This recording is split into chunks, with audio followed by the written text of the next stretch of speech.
Hello दोस्तों, नमस्कार, good morning. मैं अफसर आप सभी का आपके अपने परिवार सुपर एग्ज़ाम स्टडी में एक बार फिर से स्वागत करता हूं। दोस्तों, आज से क्लास जो स्टार्ट होगी वो होगी संविधान की, कॉन्स्टिट्यूशंस। तो उसके लिए आपके सामने अब लेकर आए हैं मुख्तियार सर, जो आपको बहुत ही बेसिक से लेकर बहुत ही डीपली आपको पढ़ाएंगे। आप किसी भी एग्ज़ाम के लिए आप पढ़ सकते हैं और एग्ज़ाम में अच्छे नंबर ला सकते हैं। तो उसके लिए अब जो आपके सामने क्लास होगी वो होगी संविधान की। तो मुख्तियार साहब आपको संविधान कराएंगे। अगर आप हमारे चैनल पर नए हैं तो चैनल को सब्सक्राइब कर लें और साथ में बेल आइकन बटन भी दबा लें, ताकि हमारे आने वाले हर वीडियो की नोटिफिकेशन आपको समय समय पर मिलती रहे। तो गाइस, चलते हैं फिर क्लास की तरफ।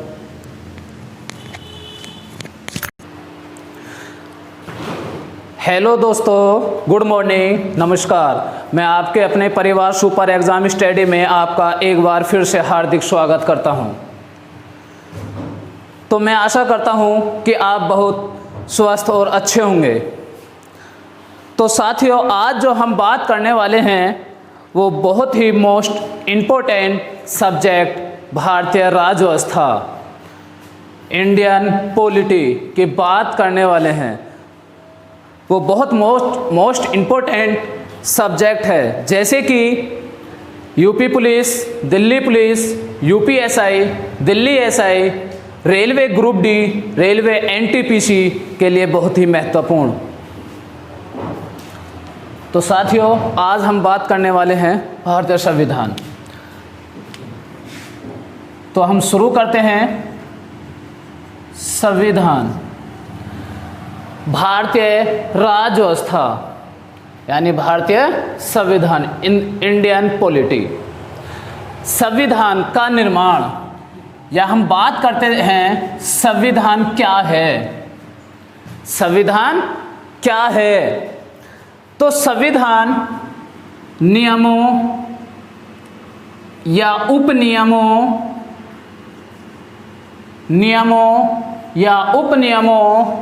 के द्वारा लिखी गई एक ऐसी कॉपी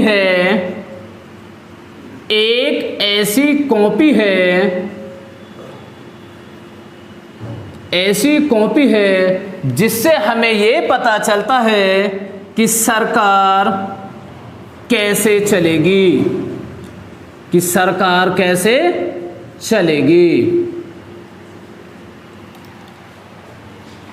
तो संविधान क्या है?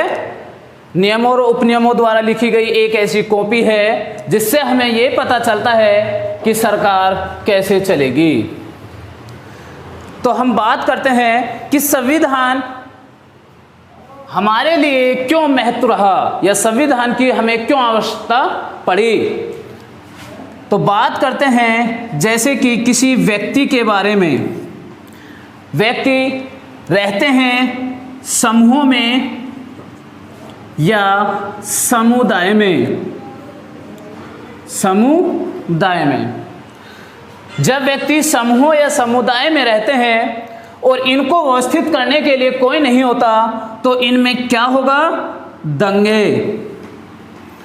दंगे होंगे, लड़ाई झगड़े होंगे।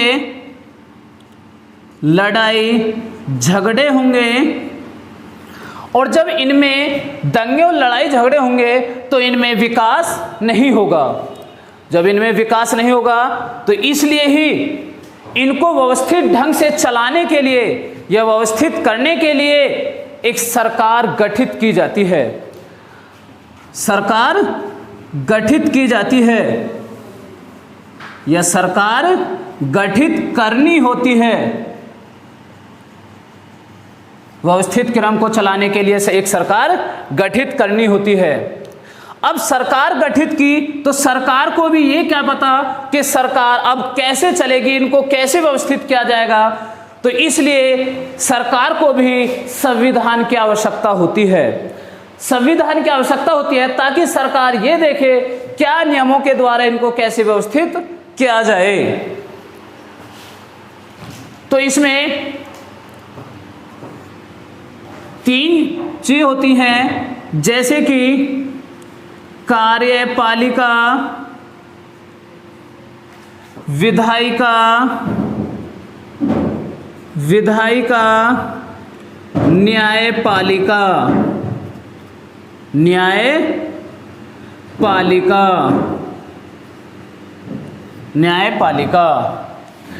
कार्यपालिका संविधान इन तीनों को अलग अलग कार्य में विभाजन करता है, या संविधान इन तीनों को अलग अलग कार्य विभाजन करता है। जैसे कि इसमें राष्ट्रपति, उपराष्ट्रपति, प्रधानमंत्री, मंत्रिपरिषद, महान्यायवादी, अटॉर्नी जनरल ऑफ इंडिया। बात करें विधायिका क्या होती है, तो विधायिका संसद, पार्लियामेंट, इसमें राष्ट्रपति भी होता है। अब बात करें न्यायपालिका, ये तीनों होगी। तो संविधान इन तीनों को शक्तियां प्रदान भी करता है और इन तीनों को ही शक्तियों पर प्रतिबंध लगाता है। संविधान इन तीनों को शक्तियां प्रदान भी करता है और शक्तियों का प्रतिबंध भी लगाता है। तो इससे आगे चलते हैं। तो आपको यह पता चला होगा कि संविधान क्या है। संविधान नियमों और उपनियमों के द्वारा लिखी गई एक ऐसी कॉपी है जिससे कि हमें यह पता चले कि सरकार कैसे चलेगी। तो समझ में आया होगा। अब इससे आगे हम बात करते हैं, जैसे कि देश में होते हैं नागरिक पर अधिकार होते हैं, नागरिक को अधिकार होते हैं, एक मूल कर्तव्य होता है, अधिकार और मूल कर्तव्य। अब बात करते हैं संविधान में भी होती है प्रस्तावना। ये प्रस्तावना क्या है? जैसे कि हम बात करते हैं एक साधारण भाषा में या साधारण शब्दों में मैं बताता हूं आपको कि प्रस्तावना क्या है। जैसे कि हम कहीं बाहर से आए और भारत में ही जैसे एंट्री करी तो हमें ये नहीं पता कि भारत कैसा देश है, कि भारत में गणतंत्र है कि या राजतंत्र है, यह एक लोकतंत्र है कि नहीं है, धर्म पंथ निरपेक्ष है कि नहीं है। तो इन बातों से हमें यह पता चलता है कि प्रस्तावना क्या है, जिससे कि हमें उस देश के संविधान को ना पढ़कर सिर्फ संविधान की प्रस्तावना को पढ़ लिया जाए तो हमें यह पता चल जाता है कि इस देश में क्या क्या है।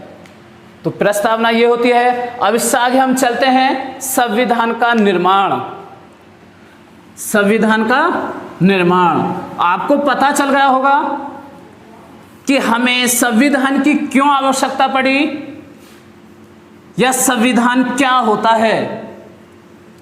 संविधान क्या होता है या संविधान की क्यों आवश्यकता पड़ी। तो संविधान का निर्माण, संविधान का निर्माण। तो बात करते हैं हम संविधान का निर्माण। हमें पता है कि 1947 से पहले यहाँ ब्रिटिश हुकूमत थी। 1947 से पहले यहाँ ब्रिटिश हुकूमत थी और यहाँ के व्यक्तियों ने इंग्लैंड का दौरा किया और इंग्लैंड में जाकर देखा कि प्रत्येक व्यक्ति को वहाँ अधिकार प्राप्त हैं और हमें यहाँ कोई भी अधिकार प्राप्त नहीं है। तो यहाँ हमें एक भी अधिकार प्राप्त नहीं है। तो इसी बात को लेकर जब यहाँ आए तो उन्होंने संविधान की मांग उठानी शुरू की और जब संविधान की मांग उठानी शुरू की तो संविधान सभा, संविधान का जो निर्माण करेगी वो कौन करेगा, वो संविधान सभा करेगी। तो संविधान सभा,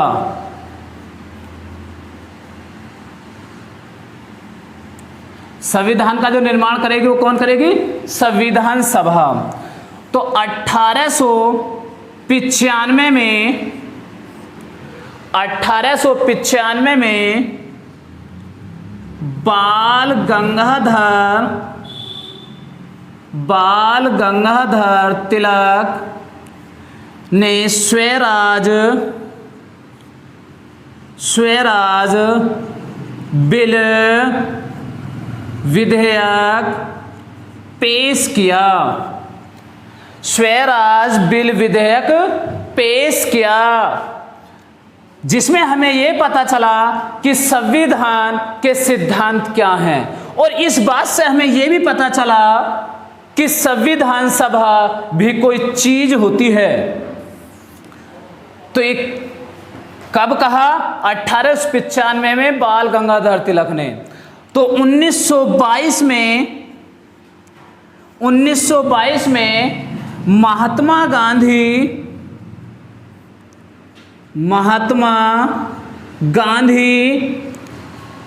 ने कहा, 1922 में महात्मा गांधी ने कहा कि संविधान का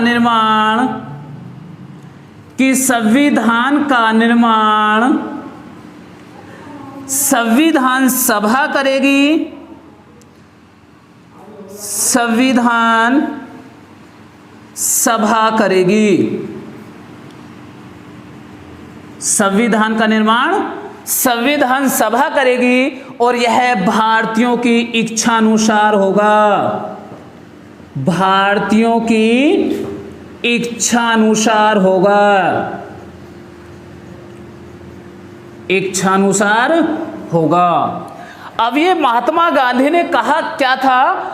यानी 1922 में महात्मा गांधी ने संविधान का निर्माण करने के लिए कहा था कि संविधान का निर्माण संविधान सभा करेगी, जो भारतीयों की इच्छानुसार होगा। यानी इसमें अंग्रेजों का कोई इंटरफेयर नहीं होगा, यानी अंग्रेजों का इसमें कोई हस्तक्षेप नहीं होगा।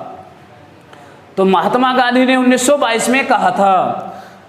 तो 1934 में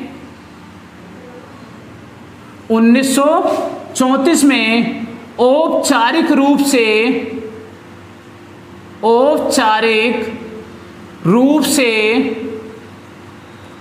1934 में औपचारिक रूप से संविधान का निर्माण करने के लिए संविधान सभा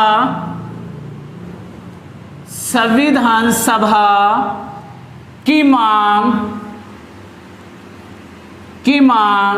सबसे पहले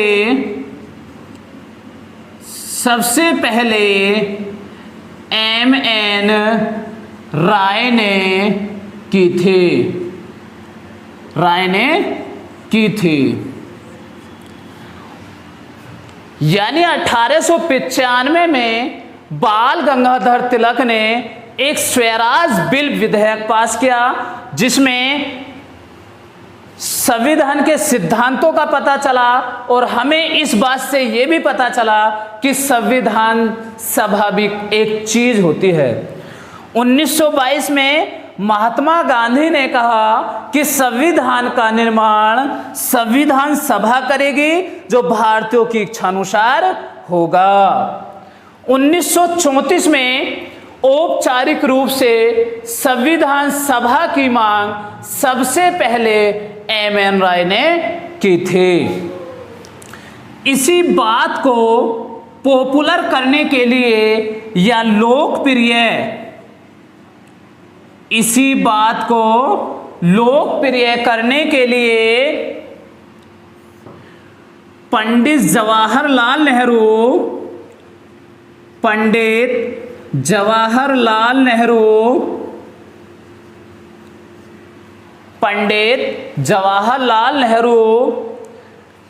ने 1938 में कहा था, स्वतंत्र भारत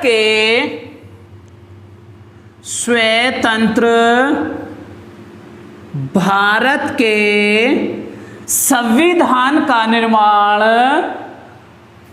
स्वतंत्र भारत के संविधान का निर्माण वयस्क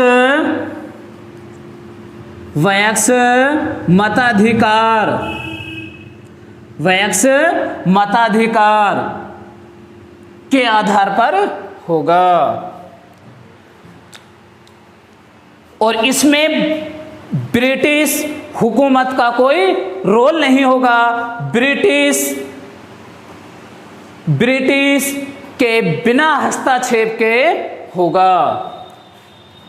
तो समझ में आया होगा कि संविधान क्या है, हमें संविधान की क्यों आवश्यकता पड़ी। यह संविधान का निर्माण जो हुआ वो संविधान सभा के लिए सबसे पहले 1895 ईस्वी में बाल गंगाधर तिलक ने स्वराज बिल विधेयक पेश किया, जिसमें हमें ये पता चला कि संविधान के सिद्धांत क्या हैं या संविधान सभा भी एक चीज होती है। 1922 में महात्मा गांधी ने संविधान का निर्माण करने के लिए कहा कि संविधान का निर्माण संविधान सभा करेगी और यह भारतीयों की इच्छानुसार होगा। 1934 में औपचारिक रूप से संविधान सभा की मांग सबसे पहले एम.एन. राय ने की थी।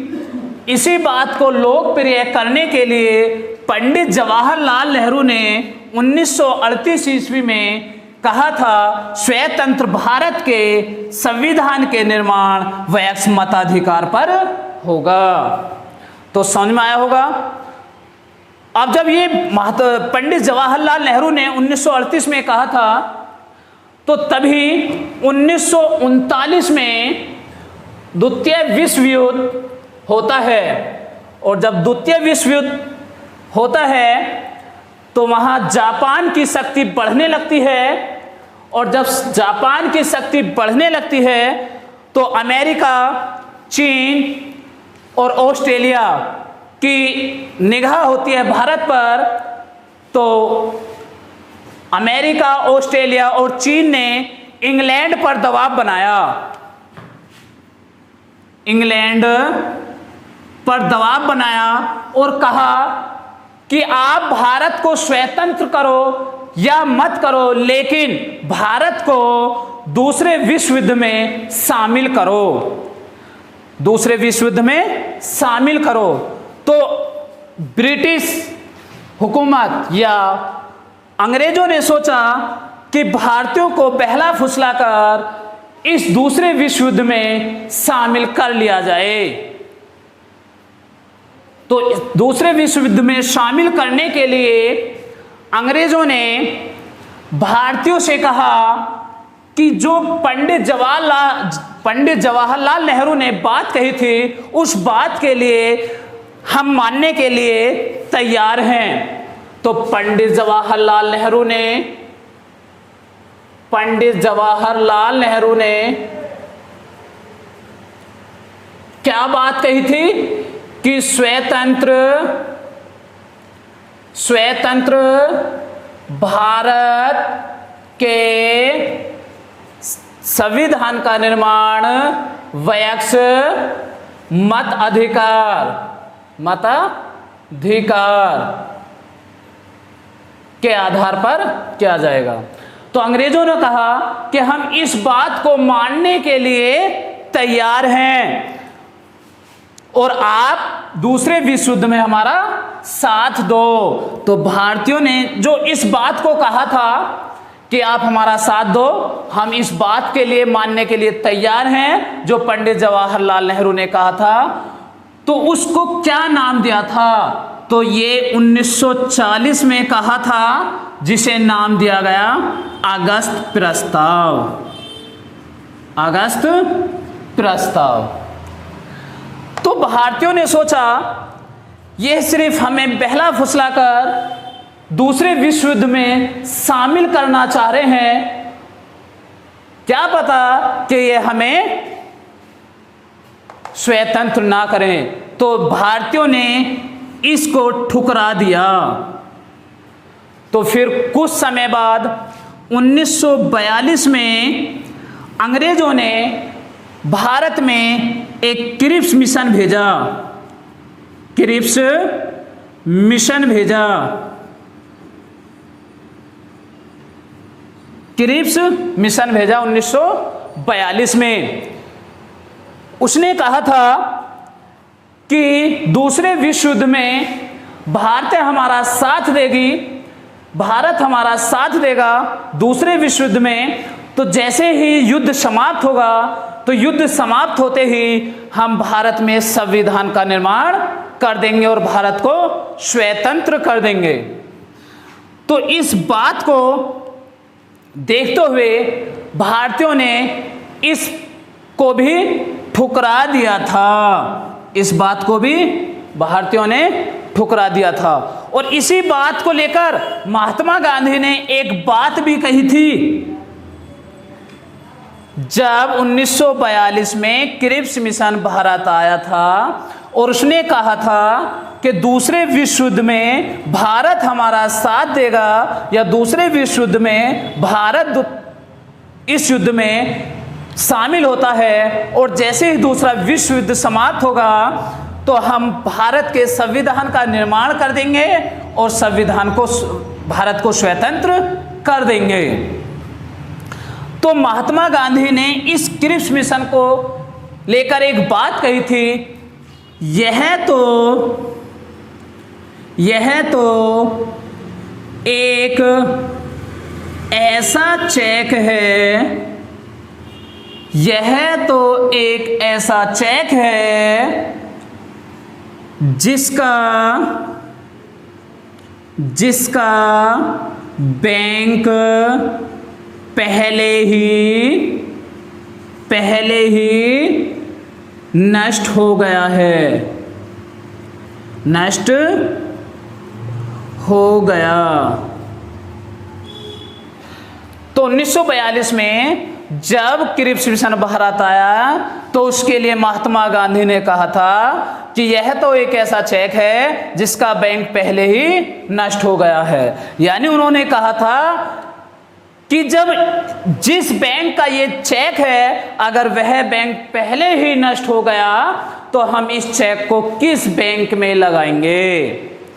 तो इस बात को कहकर भी भारतीयों ने इसको ठुकरा दिया। और जब इस बात को ठुकरा दिया तो फिर अंग्रेजों को लगा कि अब भारतीयों को बहलाया फुसलाया नहीं जाएगा, अब भारत को स्वतंत्र ही किया जाएगा, या भारतवासी अब संविधान का निर्माण करने के लिए जोर करने लगे। तो तभी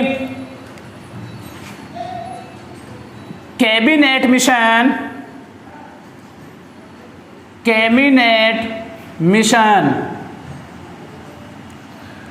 भारत आया। कैबिनेट मिशन भारत आया और इसका उद्देश्य क्या था? कैबिनेट मिशन का उद्देश्य क्या था? संविधान का निर्माण।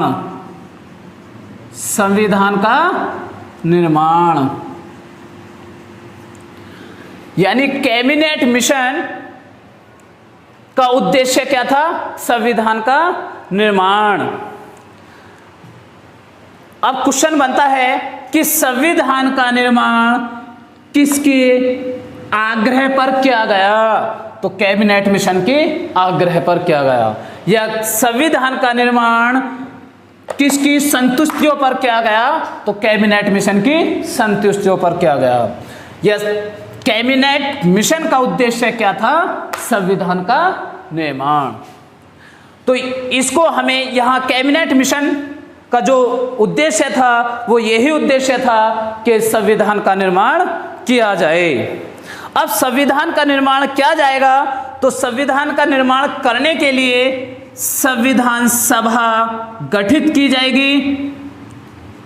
संविधान सभा गठित। संविधान सभा गठित की जाएगी। अब संविधान सभा गठित की जाएगी, तो अगर हम इस पे भी बात करते हैं, जब संविधान सभा गठित होगी तो संविधान का निर्माण कौन करेगा? संविधान सभा। और संविधान सभा कैसे गठित होगी? अब इस बात को भी लेकर कि संविधान सभा के लिए कितनी सीट निर्धारित हों, तो इसमें सीट निर्धारित। अब कितनी सीट निर्धारित होंगी, जो किस पर आधारित थी? वो एक जनसंख्या के आधार पर, जनसंख्या के आधार पर, यानी सीटों को जो आवंटित किया गया या सीटों को जो अनुपात दिया गया वो जनसंख्या के आधार पर दिया गया।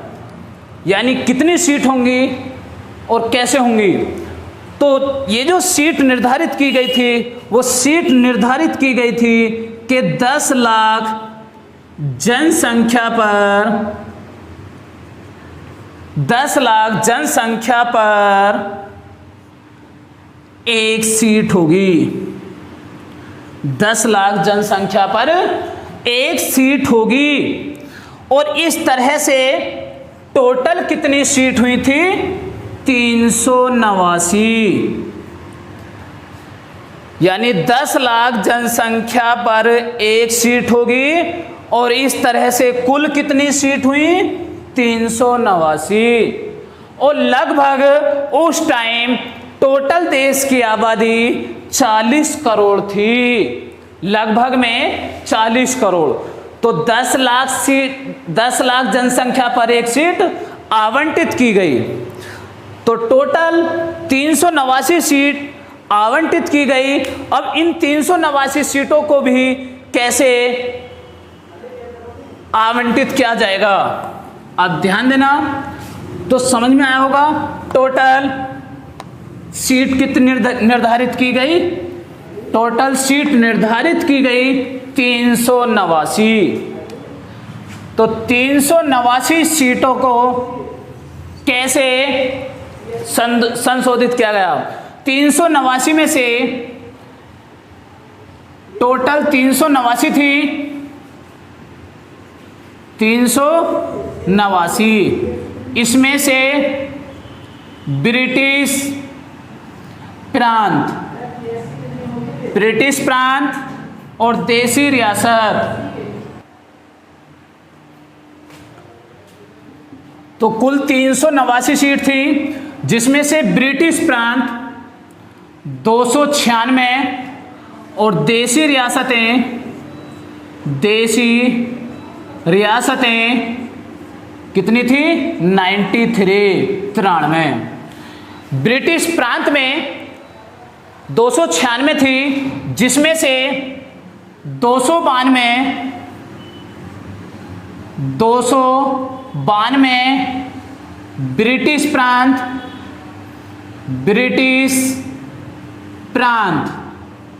292 ब्रिटिश प्रांत प्लस 4 चीफ कमिश्नर।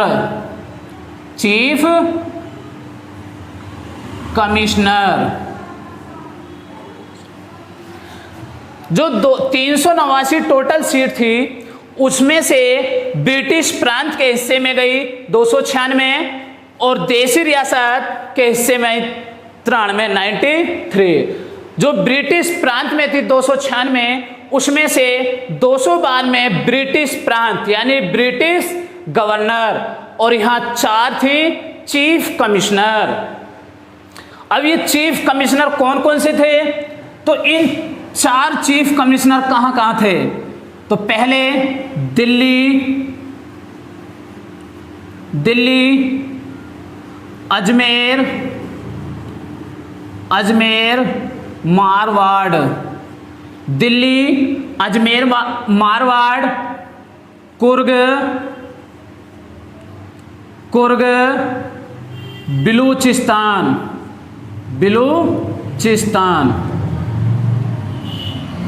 अब बात करते हैं, ये जो 292 ब्रिटिश गवर्नर के हिस्से में थी और 4 चीफ कमिश्नर, तो ये 4 चीफ कमिश्नर कैसे थे?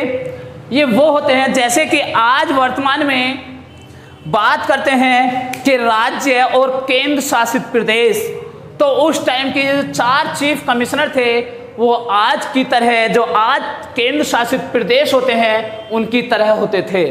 तो उस टाइम 4 चीफ कमिश्नर थे, दिल्ली, अजमेर, मारवाड़, कुर्ग और बलूचिस्तान। अब इनके लिए अगर याद करने के लिए एक फॉर्मूला बनाएं तो इसके लिए याद कर सकते हैं ABCD। A से अजमेर मारवाड़, B से बलूचिस्तान, C से कुर्ग और D से दिल्ली। दिल्ली मारवाड़, दिल्ली अजमेर मारवाड़ जो राजस्थान में है, कुर्ग जो वर्तमान में कर्नाटक में है और बलूचिस्तान जो अब पाकिस्तान में है। अब यहाँ इनों पर चुनाव होने थे 389 सीटों पर नहीं, टोटल 296 सीटों पर चुनाव होने थे। 296 सीटों पर चुनाव होने थे। चुनाव होने थे। अब ये मत देखना कि 389 सीटों पर ही चुनाव होंगे, क्योंकि जो ये 93 देशी रियासतें थी, जो यहाँ के राजा थे, उन्होंने ये बोला था कि हम बिना चुनाव के अपने प्रतिनिधि को ऐसे ही चुनकर भेज देंगे। तो चुनाव कितने सीटों पर होना था? 296 सीटों पर चुनाव होना था। तो ये चुनाव कब हुए? ये चुनाव हुए जुलाई अगस्त 1946। जुलाई अगस्त 1946 को चुनाव हुए। अब 296 सीटों में किसको कितनी सीट मिली? बात करते हैं 208 सीट इसमें से कांग्रेस को मिली, 208 सीट कांग्रेस, 73 सीट मुस्लिम लीग, 73 सीट मुस्लिम लीग, 15 सीट अन्य। अब 208 सीटों में से जो कांग्रेस के सदस्य थे वो 199 थे और जो 9 थे वो 9 सीट या 9 सदस्य ऐसे थे जिन्होंने कांग्रेस का समर्थन किया था। तो टोटल कितने हुए कांग्रेस के? 208। तो मुस्लिम लीग को कितनी? 73 और 15 अन्य, जिनमें से 15 अन्य थे, जिनमें से 8 निर्दलीय और 7 अन्य पार्टियों से थे। 7 अन्य पार्टियों से थे। तो समझ में आया होगा कि टोटल चुनाव हुआ, टोटल सीट थी 389, जिसमें से ब्रिटिश प्रांत को 296, देशी रियासतें 93, 296 से 292 ब्रिटिश गवर्नर और 4 चीफ कमिश्नर जो दिल्ली, अजमेर, मारवाड़, कुर्ग, बलूचिस्तान और 93 देशी रियासतें, इन पर चुनाव नहीं होना था, क्योंकि यहाँ देशी राजा जो शासन कर रहे थे उन्होंने ये बोला था कि हम यहाँ अपना चुनाव नहीं करेंगे, हम अपना सदस्य ऐसे ही चुनकर भेज देंगे। तो चुनाव टोटल कितनों पर हुआ? 296। जब 296 सीटों पर चुनाव हुआ तो ये चुनाव कब हुए? जुलाई अगस्त 1946। जुलाई अगस्त 1946 में चुनाव हुए, जिसमें से 208 सीट कांग्रेस को मिली, जिसमें से 199 कांग्रेस के थे और 9 सीट या 9 सदस्य ऐसे थे जिन्होंने कांग्रेस का समर्थन किया था। 73 मुस्लिम लीग को मिली और 15 अन्य, जिसमें से 8 निर्दलीय थे और 7 अन्य पार्टियों से थे। तो समझ में आया होगा। यहां तक किसी कोई समस्या, किसी कोई समस्या हो तो बोल सकता है या कमेंट में लिख सकता है। तो अब यहां बात करें तो एक क्वेश्चन यहां भी बनता है कि संविधान सभा में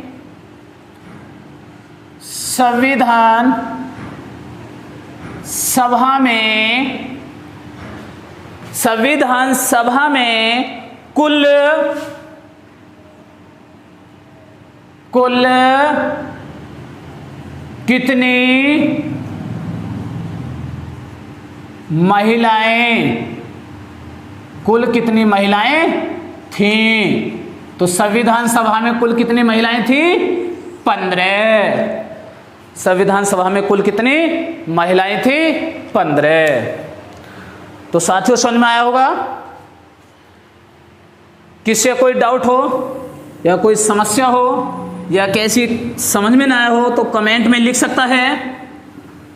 और इससे आगे चलते हैं। यहाँ चुनाव हुआ जुलाई अगस्त 1946 में, किसको कितनी सीट मिली ये बताया। और इससे आगे अब हम चलते हैं कि जो 389 थे टोटल सीट थी 389 सीट थी।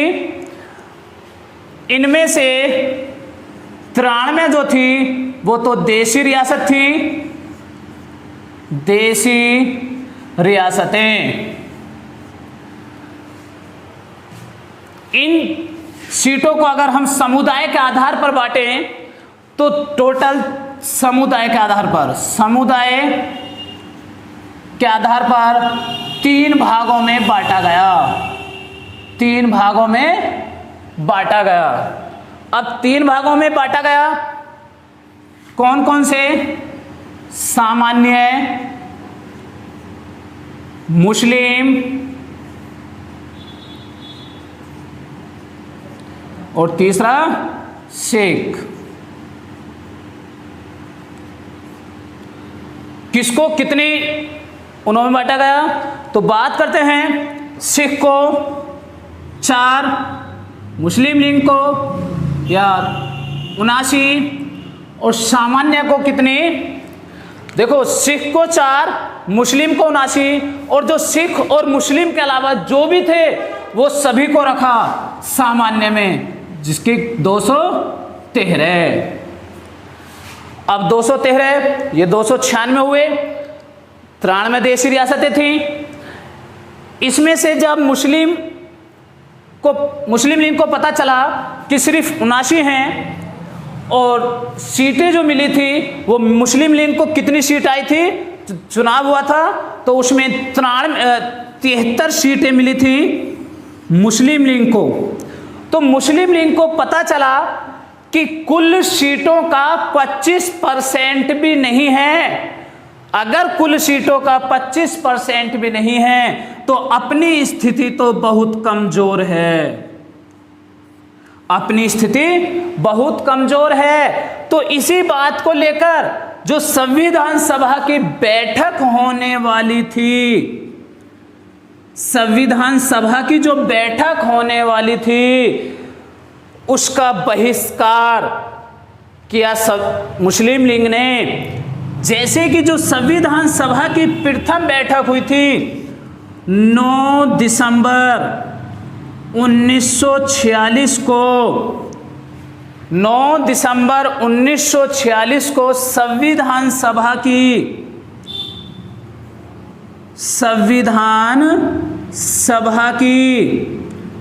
प्रथम बैठक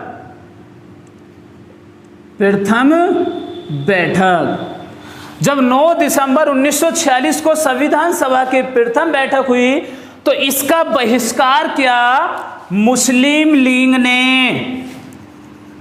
किसने किया? मुस्लिम लीग ने इसका बहिष्कार किया, क्योंकि मुस्लिम लीग को यह पता था कि अपनी स्थिति बहुत कमज़ोर है, कुल सीटों का भी 25% नहीं है। तो इस बात को लेकर मुस्लिम लीग ने संविधान सभा का बहिष्कार किया। संविधान सभा का बहिष्कार मुस्लिम लीग ने किया, प्लस देशी रियासतों ने भी किया था, जिसमें से जैसे कि हैदराबाद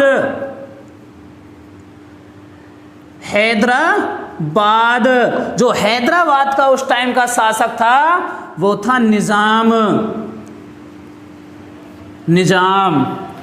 और कुछ देशी रियासतों ने भी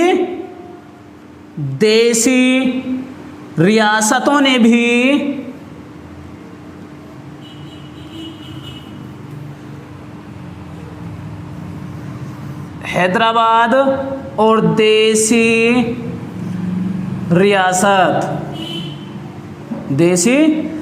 रियासतें उन्होंने भी प्रथम बैठक जो 9 दिसंबर 1946 को संविधान सभा की प्रथम बैठक हुई थी उसका बहिष्कार किया था।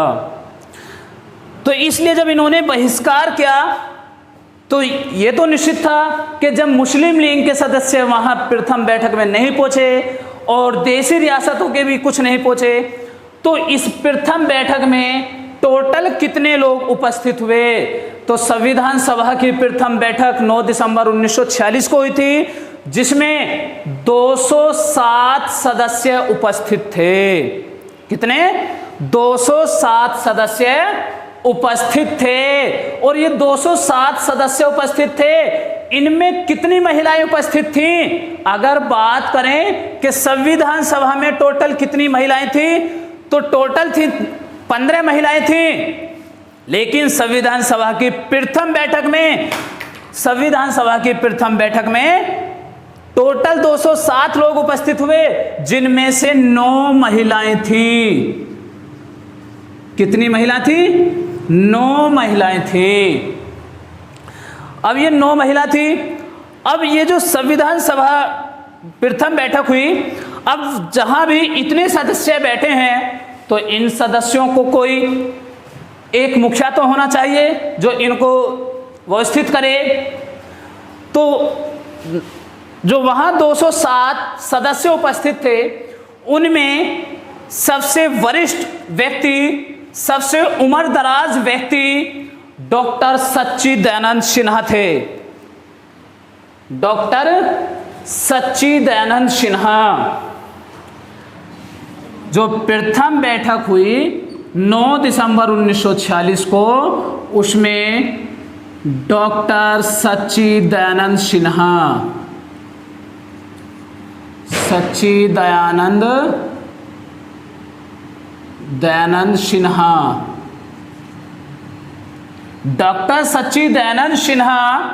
उस बैठक में सबसे एजिड व्यक्ति थे, सबसे वरिष्ठ व्यक्ति थे, सबसे उम्रदराज व्यक्ति थे। इसलिए ही इनको संविधान सभा जो 9 दिसंबर 1946 को हुई थी, तभी इनको अस्थायी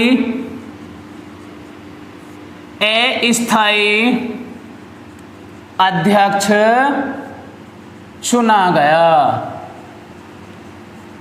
अस्थायी अध्यक्ष चुना गया। 9 दिसंबर 1946 को संविधान सभा की प्रथम बैठक हुई थी, जिसमें 207 सदस्य उपस्थित थे। उनमें से महिलाएं कितनी थी? 9 महिलाएं थीं। और उन सदस्यों में सबसे उम्रदराज व्यक्ति डॉक्टर सच्चिदानंद सिन्हा, जिन्हें संविधान सभा का अस्थायी अध्यक्ष चुना गया।